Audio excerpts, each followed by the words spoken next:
Bapak Ibu Saudara yang dikasihi oleh Tuhan, berjumpa kembali dalam program Renungan Keluarga Kristen. Kita bersyukur hari ini Tuhan sudah menolong dan memberkati kita. Kita bersatu dalam doa. Bapa kami yang di sorga, terima kasih untuk kebaikan Tuhan. Terima kasih untuk pertolongan Tuhan dalam hidup kami. Bapa, kami merindukan firman-Mu menolong langkah hidup kami hari ini. Dan Engkau Allah berikan hikmat bagi hamba-Mu. Tuhan menolong setiap Bapak Ibu Saudara yang bersama-sama untuk kami belajar firman-Mu ini. Demi nama Tuhan Yesus Kristus. Amin. Bapak Ibu Saudara yang dikasihi oleh Tuhan, mari kita bersama merenungkan perikop firman Tuhan hari ini dari Yeremia 39. Kita akan membaca ayat yang pertama sampai dengan ayat yang ke-10. Bapak Ibu Saudara, mari kita perhatikan firman Tuhan Yeremia 39 ayat yang pertama sampai dengan ayat yang ke-10. Ketika Yerusalem direbut dalam tahun yang ke-9 pemerintahan Sedekia Raja Yehuda, dalam bulan yang ke-10, telah datang Nebukadnezar Raja Babel beserta segenap tentaranya untuk mengepung Yerusalem. Dalam tahun yang ke-11 pemerintahan Sedekia, dalam bulan yang ke-4 pada tanggal 9 bulan itu, terbelahlah tembok kota itu. Maka datanglah para perwira Raja Babel itu, lalu mengambil tempat di pintu gerbang tengah. Mereka itu ialah Nergal, Sareser, pembesar dari Sinmagir, panglima, dan Nebuzaradan, kepala istana, dan para perwira lainnya dari Raja Babel. Melihat mereka semuanya, maka Sedekia Raja Yehuda dengan semua tentara melarikan diri, meninggalkan kota itu pada waktu malam dengan mengambil jalan Taman Raja dengan melalui pintu gerbang antara kedua tembok. Kemudian mereka berjalan menuju Araba Yordan, tetapi tentara Kasdim itu mengejar mereka dan menyusul Sedekia di dataran Yeriko. Mereka menangkap dia dan membawa dia ke Ribla di tanah Hamat kepada Nebukadnezar Raja Babel yang menjatuhkan hukuman atas dia. Raja Babel menyuruh menyembelih anak-anak Sedekia di depan matanya di Ribla. Juga semua pembesar Yehuda disembelih oleh Raja Babel. Kemudian mata Sedekia dibutakannya, lalu ia dibelenggu dengan rantai tembaga untuk dibawa ke Babel. Orang-orang Kasdim membakar istana raja dan perumahan rakyat dengan api. Lalu mereka merobohkan tembok-tembok Yerusalem. Kemudian Nebuzaradan, kepala pasukan pengawal, mengangkut ke dalam pembuangan ke Babel sisa-sisa rakyat yang masih tinggal di kota itu dan para pembelot yang menyeberang ke pihaknya dan sisa-sisa para pekerja tangan.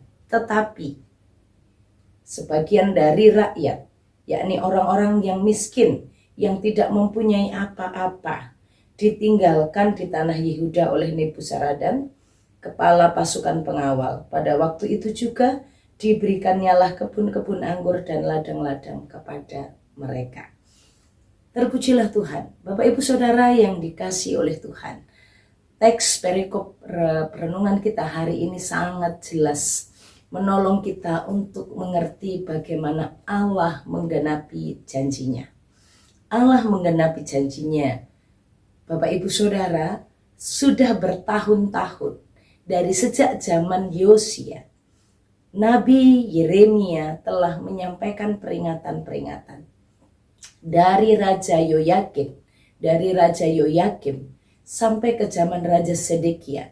Nehemia tidak pernah berhenti menyampaikan peringatan-peringatan Tuhan. Nabi Yeremia tidak pernah berhenti menyampaikan kasih Allah. Dengan jelas petunjuk-petunjuknya telah disampaikan. Tapi kita bersama melihat bagaimana Raja Sedekia keras kepala, tidak mau mendengarkan. Bahkan kita sudah bersama membaca dalam perikop-perikop sebelumnya bagaimana Sedekia sebenarnya mencari Nabi Yeremia, ingin mengetahui apa yang Tuhan katakan.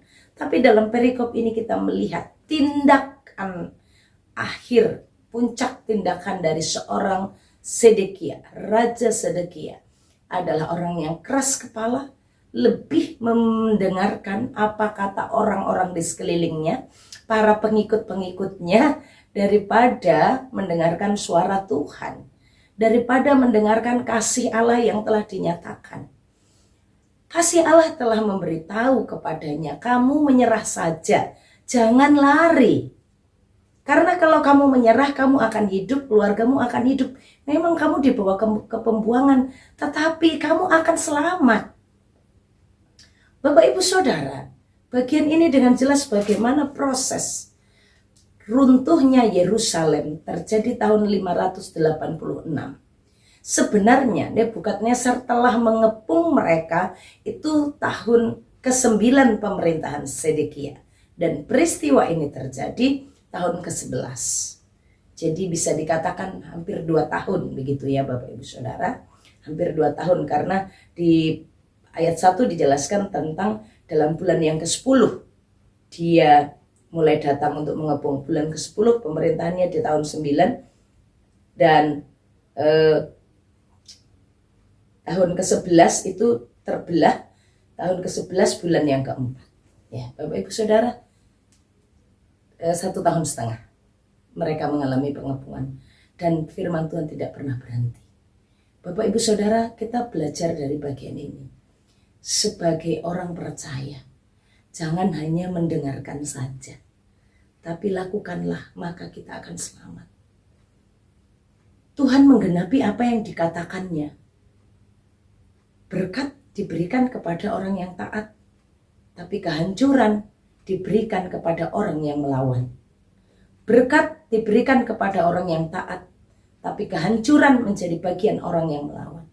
Bapak Ibu Saudara, bagaimana Sedekia akhirnya mengalami penggenapan janji Allah jika dia tidak taat, jika dia memberontak kepada Babel, jika dia melarikan diri, dia tidak tunduk kepada Babel. Apa yang terjadi? Di depan matanya anak-anaknya disembelih oleh perwira-perwira, oleh pejabat-pejabat Nebukadnezar. Habis Bapak Ibu Saudara. Yang kedua, dia mengalami penderitaan karena matanya dicungkil dan dia jadi tunanetra, ya. Dia menjadi tunanetra karena ketidaktaatannya. Karena ketidaktaatannya, seandainya saja malam hari itu, waktu tembok Yerusalem terbelah, Sedekia menyerahkan diri, dia tidak akan mengalami 2 hal yang mengerikan ini. Ada lagi selanjutnya. Istana raja dibakar dengan api. Perumahan rakyat dibakar dengan api. Dihabiskan Yerusalem. Ketidaktaatan seorang pemimpin, ketidaktaatan seorang Sedekia bukan hanya menghancurkan, mencelakakan dirinya, tapi mencelakakan orang-orang yang mengikutinya, termasuk keluarganya, termasuk rakyatnya. Anak-anaknya disembelih. Bapak Ibu Saudara, rumah rakyatnya dibakar, rumahnya dia pun dibakar. Jadi bukan hanya keluarganya Sedekia, bukan hanya diri Sedekia, tapi keluarga Sedekia dan juga rakyat yang mengikut dia, rakyat yang ada di Yerusalem. Bapak Ibu Saudara yang dikasih oleh Tuhan, mari kita bersama belajar. Kepala rumah tangga, pemimpin-pemimpin, Bapak Ibu Saudara, jika Tuhan mempercayakanmu kepada pemimpin, siapakah yang terutama engkau dengar hari-hari ini? Banyak sharing, banyak cerita dengan orang-orang yang lebih senior, mungkin orang-orang yang lebih pengalaman. Apa yang mereka lakukan? Apapun pendapat mereka, jika pendapat mereka tidak sesuai dengan firman, itu bukan pegangan dalam hidup kita. Sedekia lebih mendengarkan kata-kata nabi-nabi palsu, lebih mendengarkan nasihat dari orang-orang di sekitarnya, pejabat-pejabatnya. Tapi begitu jelas suara Tuhan, begitu jelas nasihat dari Yeremia, dari apa yang Tuhan katakan, dia tidak mau dengarkan. Hati-hati Bapak Ibu Saudara, pemimpin keluarga, pemimpin rumah tangga, hati-hati. Bapak Ibu Saudara, dengarkanlah suara Tuhan. Bacalah Alkitab, karena Alkitab memberitahukan kepada kita. Banyaklah berdoa, banyaklah bertanya dengan Tuhan, dan setelah Tuhan kasih tahu, lakukan. Jangan hanya banyak bertanya tapi nggak mau melakukan. Jangan. Kehancuran itu terlihat nyata dan jelas dalam bagian ini.